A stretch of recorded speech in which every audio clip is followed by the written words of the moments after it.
तो अश्वत्थामा आज किधर है? डॉक्टर हंसते हुए बोलता है कि क्या तुम अश्वत्थामा तो नहीं? तो देखता है वो पेशेंट गायब। एक बार अश्वत्थामा ने अपने पिता से जिद करी कि मुझे भी दिव्यास्त्र सीखने हैं। अश्वत्थामा की जिंदगी की सबसे बड़ी गलती थी।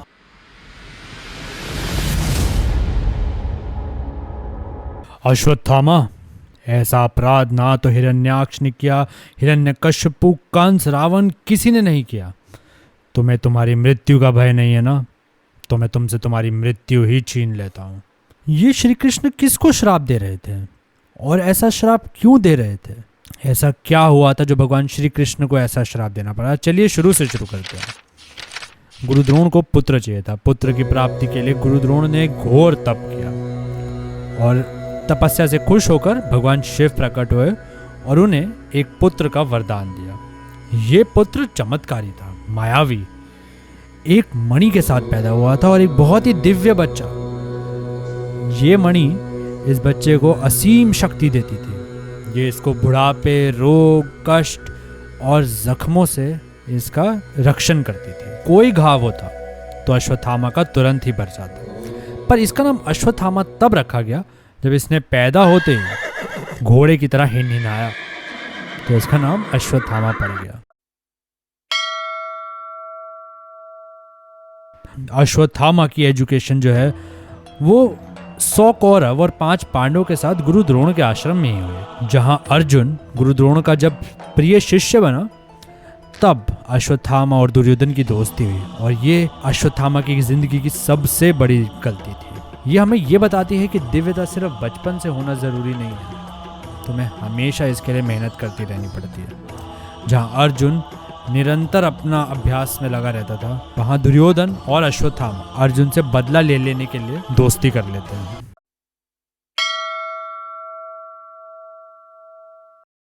एक बार अश्वत्थामा ने अपने पिता से जिद करी कि मुझे भी दिव्यास्त्र सीखने हैं, पर गुरु द्रोण ने अश्वत्थामा को मना किया, ये कहकर कि अभी तुम तैयार नहीं हो। बट हमेशा की तरह, क्योंकि वो अपने पुत्र मुंह में कभी अश्वत्थामा को ना नहीं कह पाते थे, तो इस बार भी गुरु द्रोण को झुकना पड़ा और उन्हें अश्वत्थामा को ये शिक्षा देनी पड़ी। तो उन्होंने अश्वत्थामा को ब्रह्मास्त्र और नारायण अस्त्र जैसे महान अस्त्र सिखाए, बट एक चेतावनी के साथ कि ये अस्त्र सिर्फ और सिर्फ तभी यूज कर सकते हैं जब धर्म की रक्षा करनी हो, उसके पहले नहीं। भले ही तुम्हारे जान को संकट क्यों ना हो, बट ये अस्त्र नहीं यूज हो सकते। बट अश्वत्थामा ने इस बात को एक कान से सुना और दूसरे से निकाल दिया। ये अस्त्र पाकर वो इतना घमंडी हो गया कि पूरे भारत में घूमने लगा, जगह जगह कई युद्ध किए और बहुत सारे युद्ध जीते भी।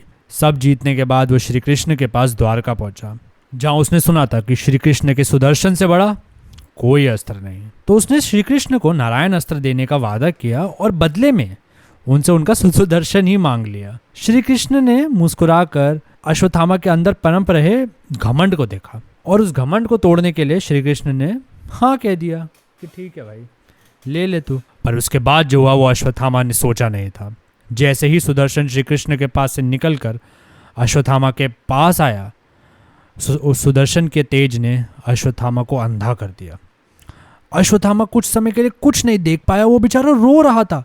उसने रोते रोती आवाज में श्री कृष्ण से कहा कि भगवान, इस सुदर्शन को वापस ले लो, इसका तेज मैं नहीं सहन कर सकता, ये आप ले लो वापस। श्री कृष्ण मुस्कुराए और सुदर्शन को वापस अपने पास ले लिया। महाभारत का युद्ध पांडव जीत गए थे और जीतने की रात पे एक प्रथा है कि जीत शिविर, उसको कभी खाली नहीं छोड़ा जाता। और क्योंकि पांडव जो हैं वो अपनी माता के दर्शन के लिए जा रहे थे, उन्होंने उस शिविर में अपने पुत्रों को वहाँ सुला दिया। तभी एक साधु अपना चेहरा ढके, सर पे एक मणि लिए, चोरी छुपे पांडवों के खेमे में घुसा है और चुपचाप दबे पांव से उनके विजय शिविर में चला जाता है, जहां उनके 5 बालक सो रहे होते हैं और उनको पांडव समझ के वो मार देता है। वहीं दूसरी ओर जहां दुर्योधन इसी खबर के लिए अपने प्राण रोक के बैठा होता है कि उसका दोस्त आएगा और उन्हें बताएगा कि उन्होंने पांडवों को मार दिया है, जैसे ही अश्वत्थामा दुर्योधन को ये खबर देता है, दुर्योधन अपने प्राण छोड़ देता है और स्वर्ग की ओर चला जाता है। पर थोड़ी देर बाद अश्वत्थामा क्या देखता है कि पांडव उसकी तरफ गुस्से में आ रहे हैं। सबसे आगे भीम चल रहा है जिसकी आंखों में खून टपक रहा है।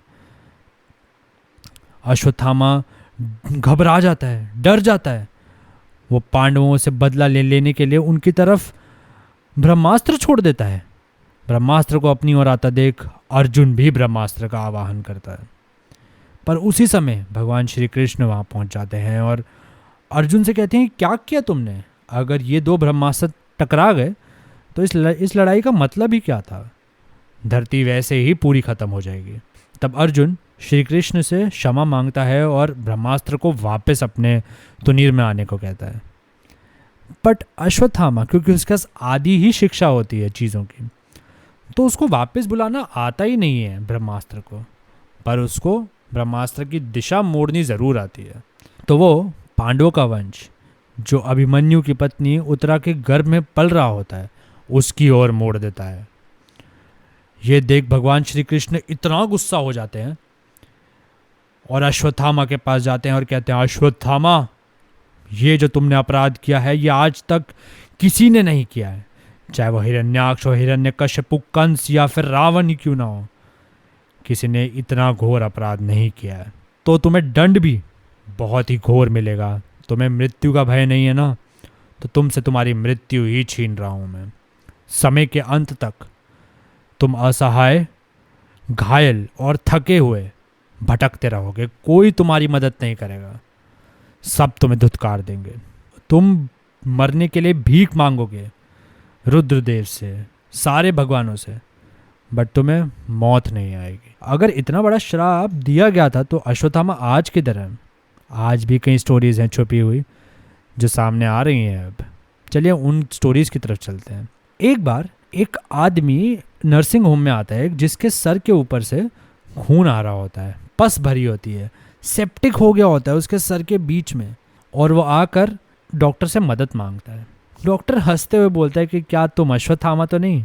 और ऐसा कह कर वो पीछे बैंडेज लेने के लिए मुड़ता है, बट जैसे ही वापस घूमता है तो देखता है वो पेशेंट गायब, वो है ही नहीं। और तो और ऐसा भी कई लोगों ने देखा है कि हिमालय के जंगलों में से एक आदमी बाहर आता है, बहुत सारा खाना खाता है। उस आदमी की हाइट कुछ 7-7.5 फीट होगी। बाहर आता है, बहुत सारा खाना खाता है, बहुत सारा पानी पीता है, जैसे मानो जन्मों जन्मांतर से भूखा प्यासा हो, और फिर वापस उन जंगलों में खो जाता है। खैर, ये सिर्फ कहानियां हैं या सच्चाई, या तो अश्वत्थामा जाने या भगवान श्री कृष्ण। हम तो बहुत ही छोटे हैं ये सब जानने के लिए, पर ये चीज़ ज़रूर जान सकते हैं कि कहानीकार पर आओगे तो कहानी हमेशा सुन के ही जाओगे। इसलिए सब्सक्राइब कीजिए। मिलते हैं अगली बार एक नई कहानी के साथ। तब तक लाइक, सब्सक्राइब एंड शेयर। कहानीकार।